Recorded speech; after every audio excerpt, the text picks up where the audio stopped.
Pushkin.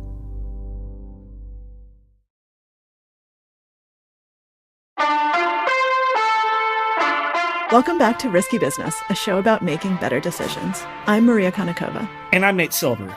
Today, we'll be talking about a few different things, starting with Justice Sonia Sotomayor and whether or not she should retire. And we'll talk about degenerate sports betting in the world of professional athletes. A Major League Baseball player was suspended for life last week for betting on his own team's games. And talking about a different area of degeneracy, we're going to be giving you a little taste of the world of meme stocks with the return of Roaring Kitty, aka Keith Gill. Get a little bit into what that means for the world of trading more broadly.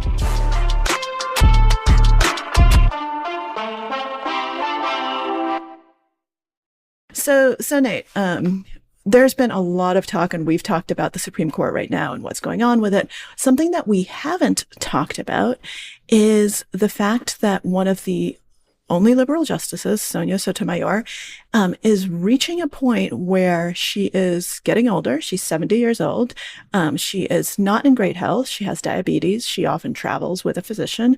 And we're nearing the end of the Biden administration. And as you and I have discussed on previous episodes, we don't know if Biden is going to get reelected. We don't know if the Democrats are going to stay in power. So what does this mean for the Supreme Court? What does this mean for Justice Sotomayor? Should she be considering retiring right now while Biden can still definitely replace her? So she is 69. She turns 70 later this month. Sorry. I'm so sorry, Sonia. I aged you, and I apologize. That's what we call a news peg in the business. It's almost her 70th birthday. We're getting ahead of the news, and therefore that's why partly why we're doing this now, but also because we, as you said, Maria, may be toward the end of we are toward the end of his first term in office, and maybe the end of any terms in office. If the polls are right, Donald Trump is ahead right now, although it's close. If Biden does prevail, Democrats could also lose the Senate. There are Democratic-held seats, for example, up in West Virginia and Montana. In West Virginia, Joe Manchin has retired, so that seat's gone for sure. Montana, to a lesser extent, Ohio are tough holds for Democrats. So even if Biden returns to the presidency, you might have an uncooperative Republican Senate. So you asked, should she consider retiring? And the answer is she should not just consider, she should retire today. Go take one of these university president jobs that everybody is quitting. Go be president of Yale or Harvard, or go make lots of money selling a book. Go enter the World Series of Poker main event. I'm sure she's a very canny poker player, but she should absolutely retire if she actually cares about any of the values that she purports to care about, these kind of liberal, progressive values. Because if she doesn't retire, then she could very easily be replaced by another conservative justice, leading to a 7-2 conservative majority. And that is that's going to be difficult to overcome. I mean, if we have a 7-2 conservative majority, it could be, I don't know how many presidencies we'll need before the Supreme Court is more balanced. Could be a long time. So it's not just that the Supreme Court would increase, or conservatives would increase their majority. It's also that, believe it or not, the Supreme Court agrees on more issues than you might think. But where that middle point falls is important, right? The fact that it does fall with a Barrett or a Kavanaugh, or on some issues, Justice Gorsuch is a little bit heterodox on some issues, versus an Alito or something like that. That also has a material impact as far as how far they will go on certain issues. I completely agree with you. Yeah. And I think that we should really look at the past to kind of guide Justice Sotomayor's decision right now, because I'm just gonna go ahead and say this, and fellow female liberals are going to get really, really mad at me, but I am so fucking mad at RBG that for me, her entire legacy is tainted. The sheer hubris of not retiring when she could have been replaced, and of being no, I'm gonna live forever. I'm fucking RBG. Look at my legacy. I'm invincible. And she her legacy is Roe v. Wade being overturned. That's her legacy. Because if she had retired early, we would have had an entirely different court. And like, I used to be like such an avid RBG fan, and I'm not anymore, because like, I think that with that one decision, she single-handedly set women back much further than she ever advanced them. I said it, people are going to like get mad at me, but I think that that is the truth. And I am so pissed at her, like from beyond the grave, that I can rant forever. No, I'm glad you said it. I mean, in the Silver Bulletin post, I wrote about Sotomayor. It said that her retirement is a political IQ test, and that's a little bit of invective. I'm sure a very smart woman. I'm not sure how smart some of the kind of liberal political observers are, frankly, right? Because the excuses are dumb, frankly, just dumb. They'll say, well, you can't force a Latina justice to retire. Well, sure you can. There are lots of qualified Latina associate justices and things like that who could replace her if you believe that's an important thing to do, right? Or people say, oh, it's kind of like it's ableist to worry about her diabetes. Well, I'm sorry, if you write in the Constitution that you have a lifetime appointment to something, which, by the way, I think is a bad idea. I think should be limited toward 18 years or something like that. But if it's a lifetime appointment, absolutely, it's the public's responsibility almost to consider like the health of the justices. Absolutely. And how that kind of plays out strategically. But historically, justices wait to time their retirements for partisan reasons, right? They want to be replaced by the same party that appointed them in the first place. So that's not new. Justice Kennedy, for example, who was more moderate, did so under Trump when he had some time to go.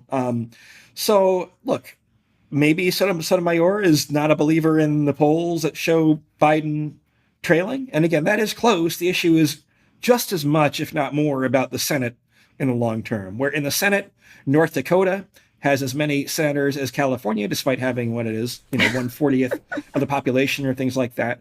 Currently, in the Trumpian coalition, the GOP does better among rural voters, white rural voters in particular, and they are overrepresented by quite a lot in the Senate. So look, if the GOP gets its act together, they would have potentially a relatively durable advantage in the Senate. I do think like kind of once you go out more than 5 or 10 years, it kind of becomes a fuzzy crystal ball. But the basic math is that like, you don't know what's going to happen in terms of medium-term political future. You're about to turn 70 years old. You have diabetes and like, I don't know, like, by the way, what is the ego involved here? Like, it just kind of it's weirdly stubborn. It makes me think less of people who seek out power, I suppose.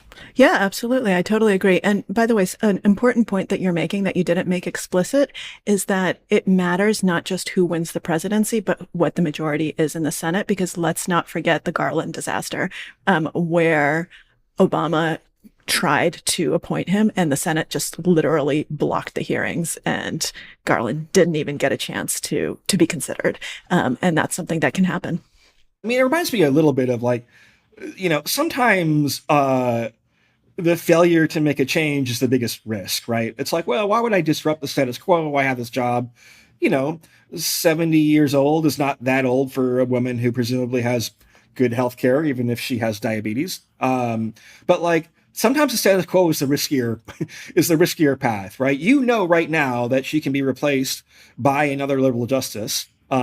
Democrats in the Senate, even the Joe Manchins of the world, have been very loyal to Biden on judicial appointments. You don't know anything beyond what happens in November. And by the way, in terms of like pure political tactics, to have a big fight over the Supreme Court, this is an issue where Democrats now are more charged up. Talk about abortion rights and things like that. I'm sure whoever is nominated would be subject to lots of abuse from Republican commentators. This would also be, I think, a good way to rile up Democrats, generate more enthusiasm, which is a bit flagging for Biden right now. But I don't know. People are like, well, you shouldn't think of politics in terms of expected value. Yes, you should. Yes, you should. By the way, everyone who says it's not a game, like, did you see what the Senate tried to do, right? They're trying to figure out how do I game it, right? Like this is gamesmanship. This is exactly what gamesmanship is, to try to figure out how do I gain an edge? How do I use the rules to try to do what I want, even though the intention is not that, right? I understand what the spirit of the Constitution is and I don't give a fuck. I'm just going to do like what I can within the rules, so that we win. And I think that it's absolutely a game in that respect. And it brings out the types of people. I've written before about kind of the difference between sportsmanship and gamesmanship, and the Republicans are definitely much more into gamesmanship, and the Democrats are trying to take the higher sportsman-like road, and that ain't working out so well when the other people are better gamesmen.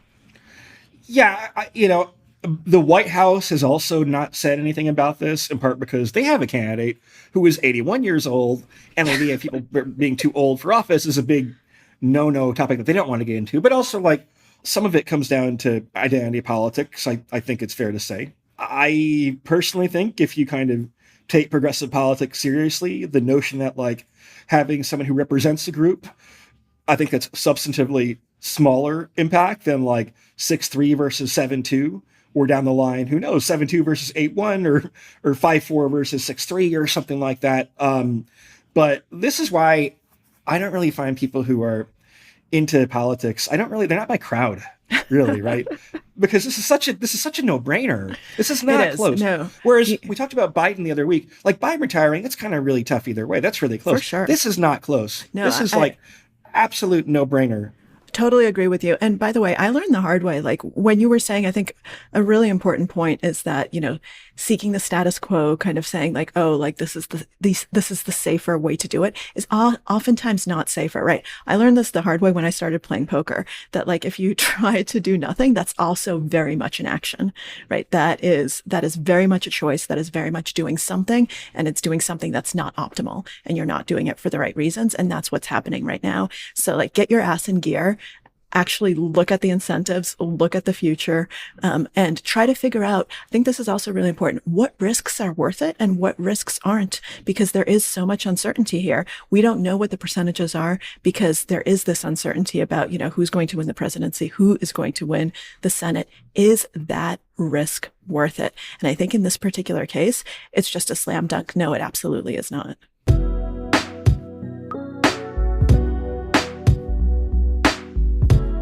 We'll be right back.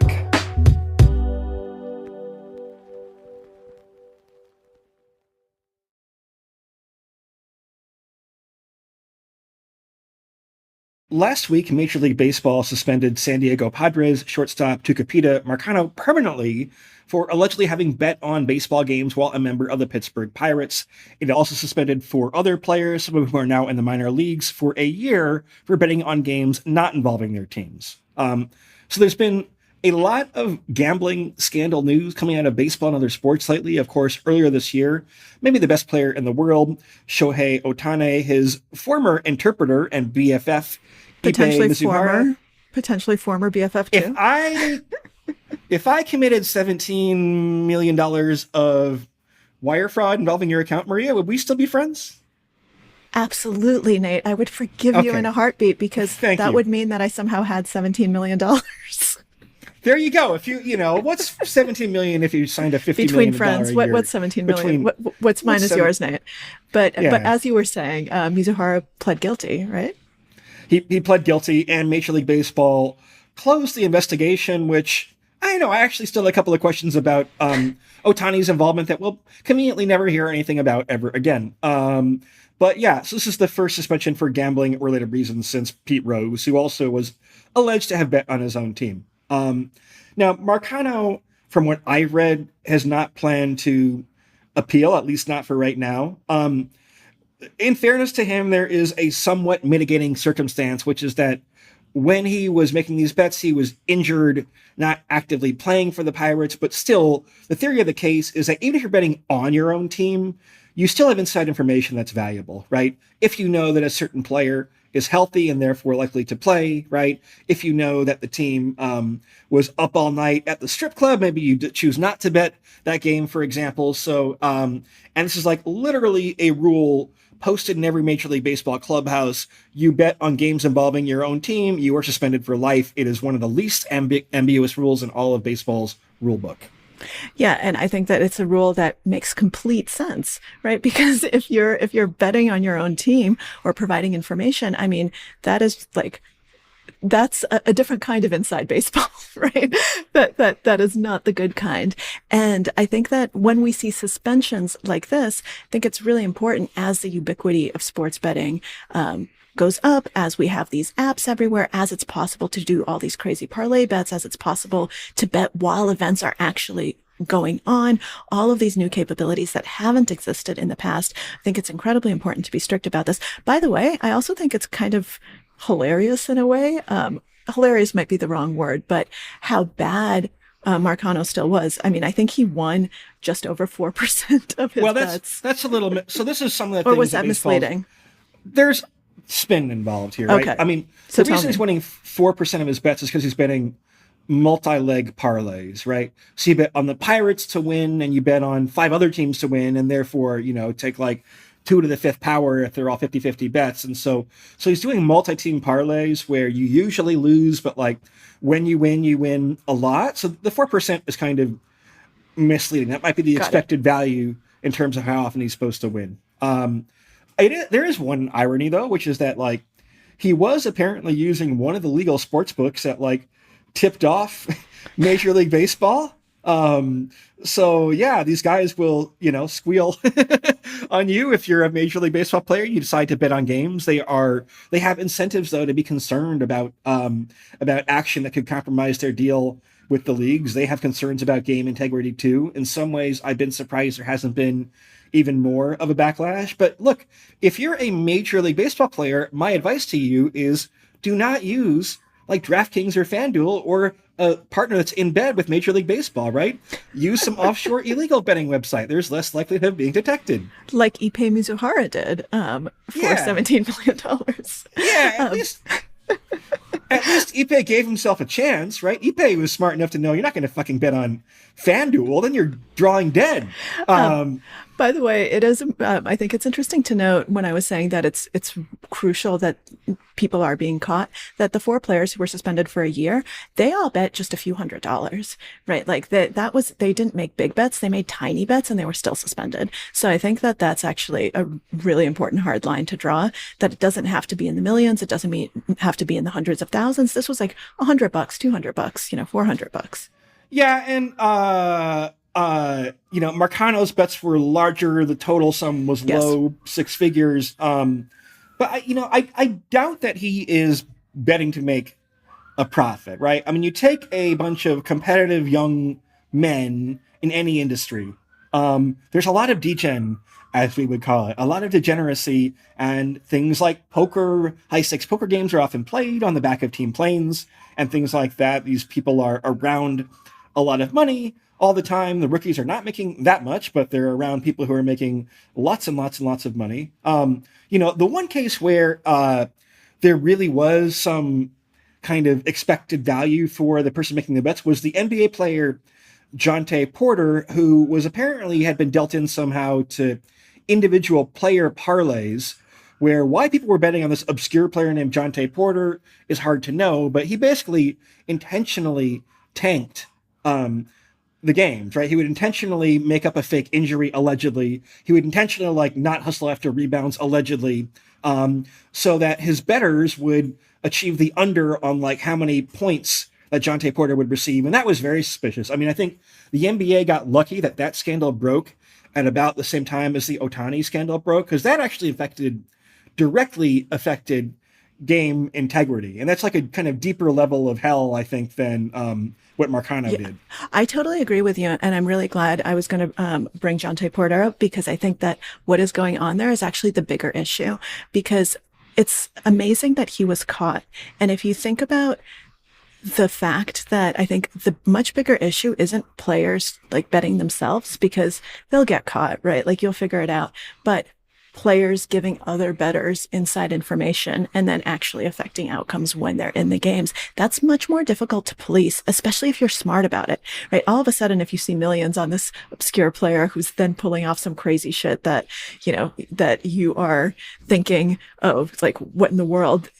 That's a red flag. But imagine you're smarter about it, right? Imagine you're actually someone who kind of is a better cheater, who kind of stays under the radar, who manages to do it a little bit less blatantly, less often, fakes, doesn't fake injuries quite as much, doesn't throw games in quite as obvious a way, but does it anyway. And that to me is the much bigger and much scarier issue, because that can really affect game integrity. It can affect the entire kind of gaming community, because it just goes against the heart of why people play games, why people watch games, what this is all about. And I think that that's the much bigger thing we should be thinking about. Yeah, betting on individual accomplishments raises this risk a lot. Like, you should not be taking that much action on anything involving Jonte Porter, right? Like, who the fuck is going to bet that unless they have some type of inside angle? I mean, I was at like a summer league game in Las Vegas about a year ago now. Summer league coincides with the end of the World Series of Poker.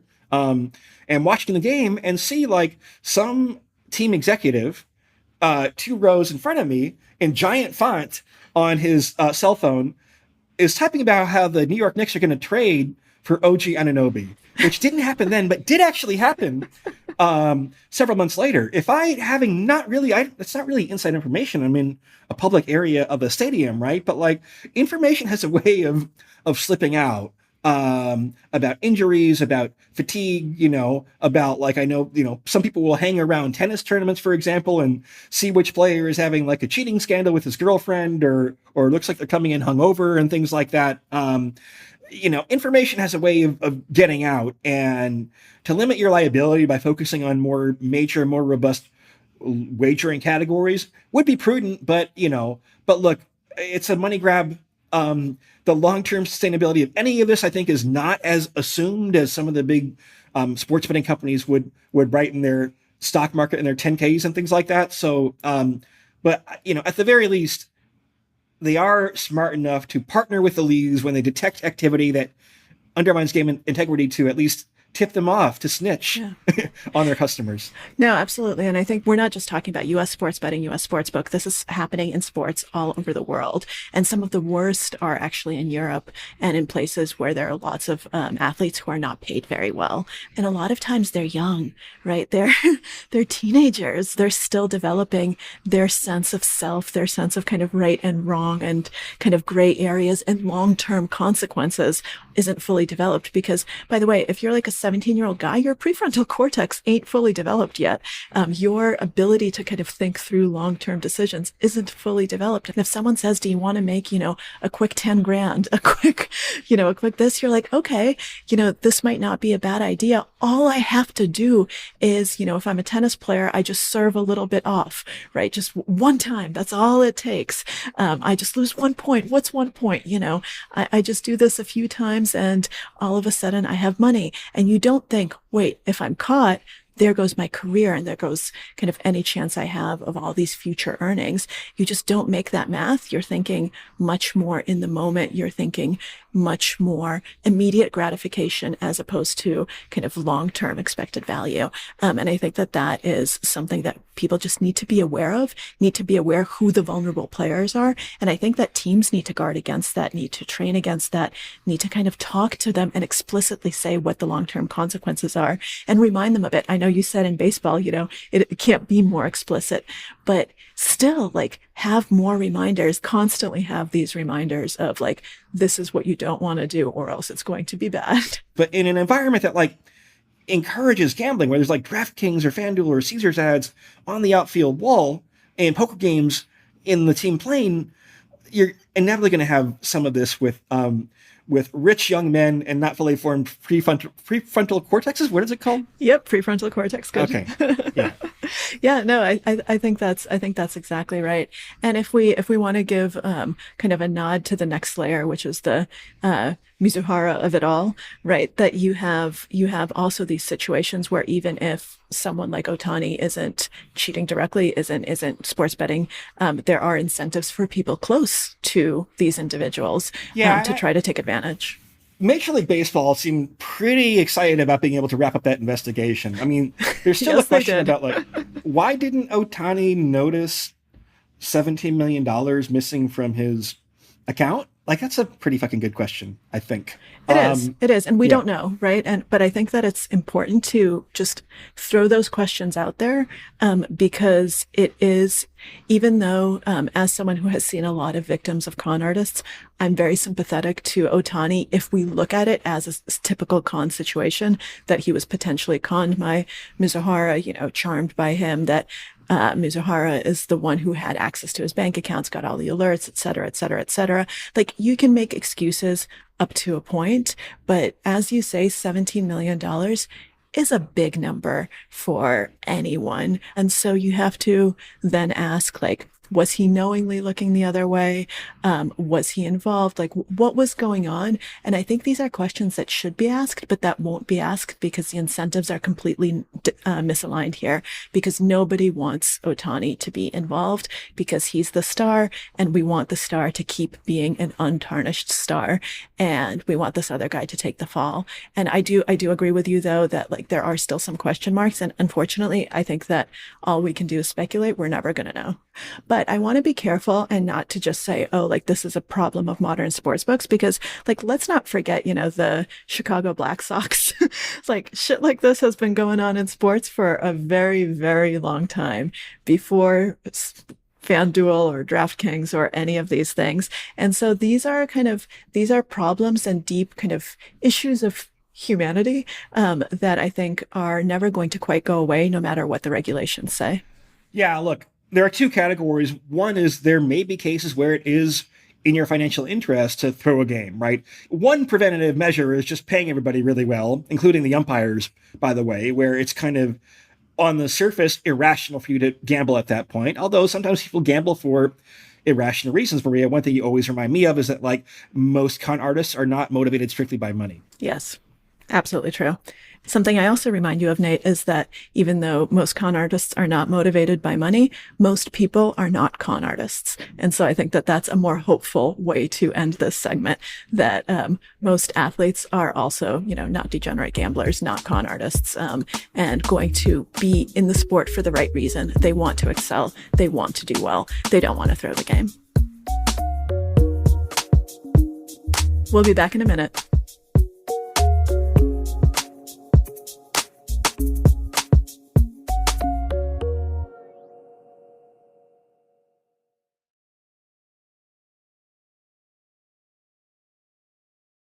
So recently, we've seen a resurgence of a stock that we haven't heard talked about for a few years now, GameStop, because Roaring Kitty, aka Keith Gill, is back.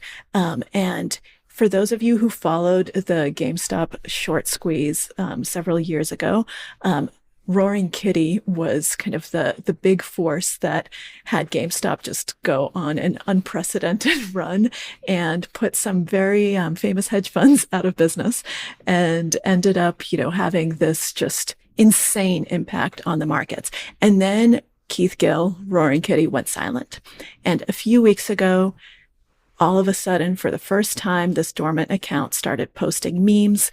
And what happened? GameStop is back, baby. The stock just went through the roof once again. And Roaring Kitty has since made more posts and shown his own holdings, including over 100 million in GameStop stock. And the markets are reacting, and GameStop is reacting. The SEC is reacting. Lots of players are reacting to this and trying to figure out what's going on. Is it legal? Kind of what are the repercussions of this? Nate, is this something that you've been following?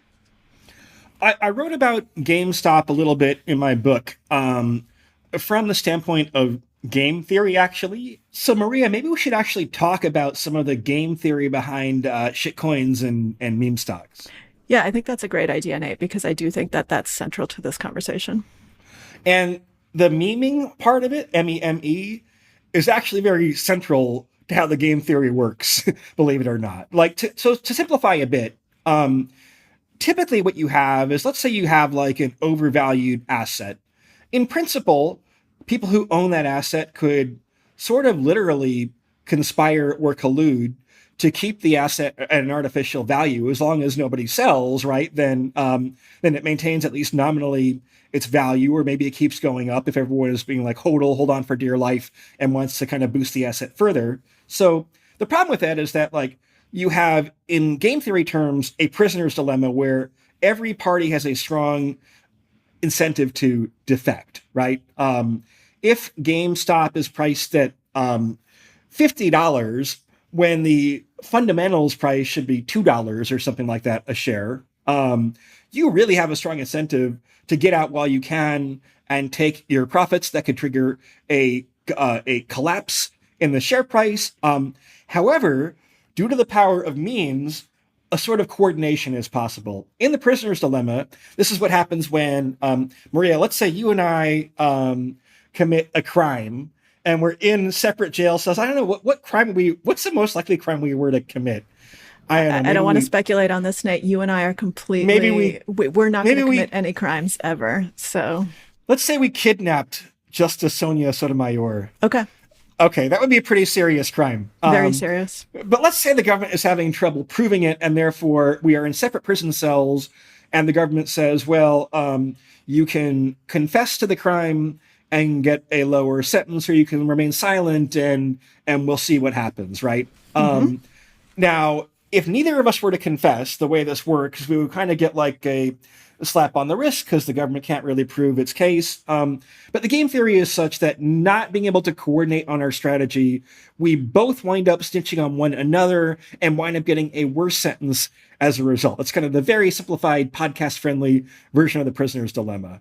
If we could coordinate, though, I went to a prediction markets conference this weekend in California, where a guy had a T-shirt on saying, "I cooperate in the prisoner's dilemma," meaning that if we can signal to one another that we are cooperating, and this is a great T-shirt. Yeah, this is what happens in situations like the internet, right?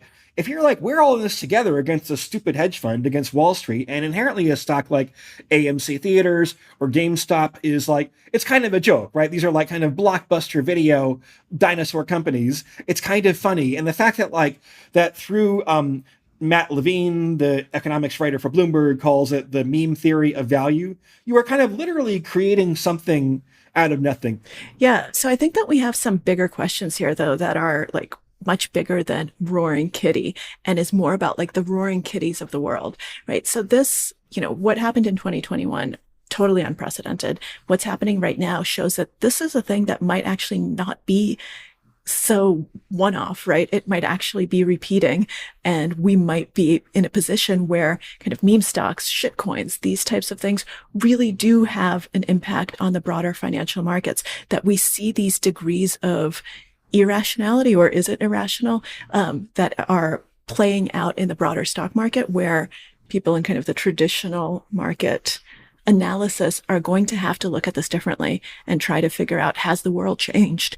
Do we need to change how we think about this? Do we need to change where we think the dumb money is, or how it operates, or whether it's actually dumb? And I think that these are really important questions, especially as crypto becomes a much bigger world and memes are the universal language in some ways. These are things that just did not exist in the stock market or in the financial markets in the past. Yeah, look, it's a little bit of a blow to kind of efficient market hypothesis. Clearly, stocks like AMC or GameStop are unmoored from any notion of kind of the fundamental values. Although with that said, like a lot of things are kind of in the eye of a beholder. Why everyone thinks that like a Picasso or a Keith Haring or whatever else, why are those works of art valuable? I mean, often I think they do have aesthetic value, but it's inherently kind of subjective. It speaks to, I think, the kind of maybe inherent unpredictability of the modern world. It speaks a little bit to like the way that these kind of faceless, leaderless internet mobs, because Roaring Kitty is not like giving explicit instructions. He's just kind of communicating through memes and vibes, and people kind of infer what he's saying. And it kind of starts a chain of momentum that kind of can sustain itself for some period of time. And can you time it well enough that you kind of get out before the bubble inevitably bursts? Yeah. And is this something that is going to be replicable? Right. I think that that's another question, because I think other people have tried to be Roaring Kitty, and have failed. But I do think that, there is irrationality in the stock markets in general and always has been. One of my favorite quotes from Daniel Kahneman, who won the Nobel Prize in economics for his work on kind of biases and irrationality, he consulted for a bunch of hedge funds, and he came to the conclusion that basically traders were gambling. They were not playing poker. And he said that poker players are, much more rational and can actually, you can figure out who the winning players are, where the edge is, et cetera. Gambling, if you're just gambling in a casino, you can't. And he said, what you guys are doing is gambling, and no one listened to him. And they thought that he was, just full of it. And so they didn't take any of his recommendations to heart. But I think that that's a really kind of important insight, that this is not necessarily counter to how a lot of decision making in the stock markets has worked in the past. It's just a new element, a new world, and kind of putting some of this stuff on steroids, right? Blowing it up in a way that it hasn't been blown up before, and potentially kind of making that exponentially more powerful. Maria, I'm not one to dispute too much the late Daniel Kahneman, right? Well, that's why I couched my okay. That's why I couched my views with Danny Kahneman, right? Because I know that you can disagree with me, but he's harder to disagree with. Please continue. I don't know.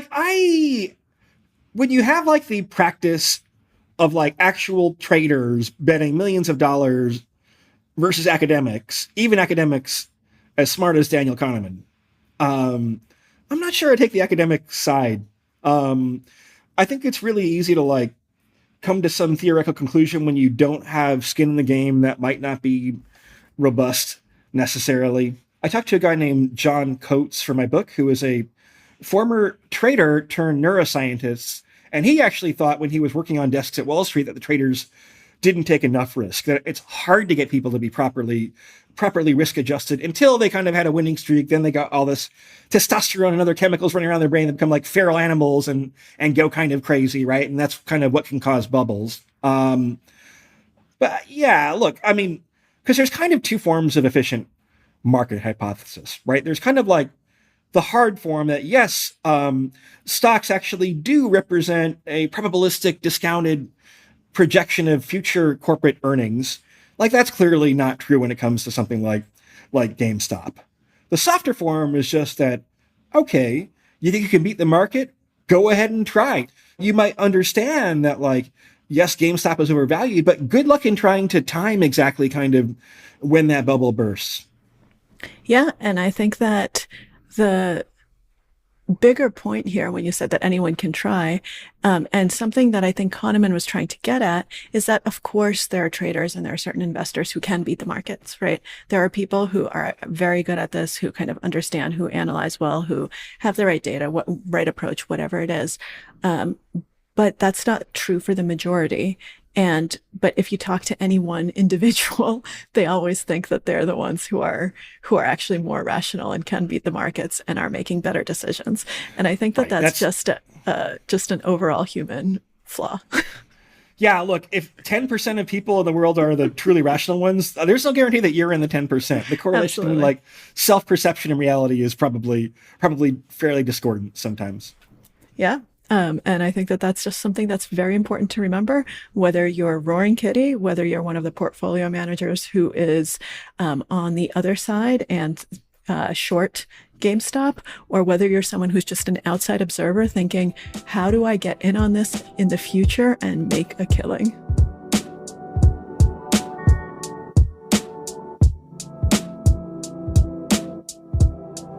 You and I have totally switched positions this week, Nate, because last week when we were recording, I was in New Haven about to go to Ireland and you were deep in the World Series. And now I am finally back in Vegas and you are back in New York City. So we have swapped. And unfortunately, I'm not making a deep run. I've played exactly one event since I've been back and I busted. So that didn't go according to plan, and I'll play again today. But you managed to go deep in a second event that was not the event that we were talking about. So congratulations. Thank you. Although it ended in a very disappointing way. This was the $5,000 No Limit Hold'em event number 16. That's a big deal, Nate. I finished in 18th place out of 800 and something runners. However, congratulations. Thank you, Maria. I still am mildly heartbroken about it because congratulations. Congratulations is like the most common poker emotion, basically. So I kind of lost on a bad beat, which I'm not going to dwell on. I saw your new Substack post, Maria, about like players complaining about bad beats. But basically, I had pocket fives against Jack 10 offsuit on a board of Jack 10 5. So I had a set. My opponent had the kind of next best hand that isn't a set, which is Jack 10 for 2 pair. Unfortunately, a Jack hit on the turn. And so this dude, by the way, won the fucking event. I think I deserve like half of his prize pool, basically. Wouldn't it be awesome, Nate, by the way, if it worked that way? That would be a great roll. You like tag the chips that you have equity in. I'm not complaining about this bad beat. Yes, you are. Yes, you are. Just acknowledge that you're complaining about the bad beat and move on. We cover important news, the World Series of Poker, and part of the news is that a player who had a lot of chips was eliminated in 18th place. Conveying the news in a neutral way. All right, Nate. However, keep conveying the news. My reporting suggests that this player got very lucky at several earlier points in this tournament. For example, this player had pocket queens all against aces, and the queens won. This player had pocket tens, almost all in against pocket kings, and the tens won, for example. So to win a poker tournament, this player, Mr. Nathaniel Silver, got ridiculously lucky to even get to the point where his set could be cracked. All right, so let's reframe that as bad beats are good now. But you did bust in unfortunate circumstances. Maria, what about your update? How's the series going for you so far? My update sucks. Oh no. Are you over? No, my first event I won the 10K bounty, so that's pretty good. Yeah. So otherwise zero cashes. It's the line between success and failure is so thin in poker, by the way, because like the first week into it, I had like one mini cash out of it, and like now it's like, oh, I'm having a really great World Series. It's all pretty fucking arbitrary, and it doesn't necessarily even out. It's like the gambler's fallacy, but like over the long run. Thanks for reading my Substack, Nate. Read Maria's Substack. She needs revenue now to make up for her poker losses, folks. Yes, because my update sucks is because the one event I played was a $25,000 buy-in event, and I did not cash in it. So I went from being flat for the World Series to being down $25,000. Maybe if you concentrated more on the poker and not your newsletter, Maria, you wouldn't have busted out. But I feel like I owe it to my fans, and my newsletter is about all the things I did wrong or other people did wrong so that I play better. And today is the day we change all of that so that next week when we're recording, we can talk about my deep run. How's that for optimism? It's a deal. All right, let's do it.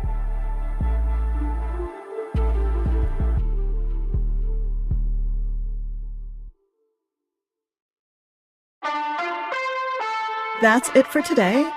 We have already been getting some listener questions, which is amazing. Please keep them coming. We want to hear from you, and we will be addressing some of the questions in segments on our podcast going forward. We even have an email address for you to use now. It's just riskybusiness, one word, @pushkin.fm. And don't forget to rate and review this show. We will not tell you which rating to give, but you can probably infer which ones we like more. Risky Business is hosted by me, Maria Konnikova. And me, Nate Silver. The show is a co-production of Pushkin Industries and iHeartMedia. This episode was produced by Isabel Carter. Our associate producer is Gabriel Hunter Chang. Our executive producer is Jacob Goldstein. And if you want to listen to an ad-free version, sign up for Pushkin Plus. For $6.99 a month, you get access to ad-free listening. Thanks for tuning in.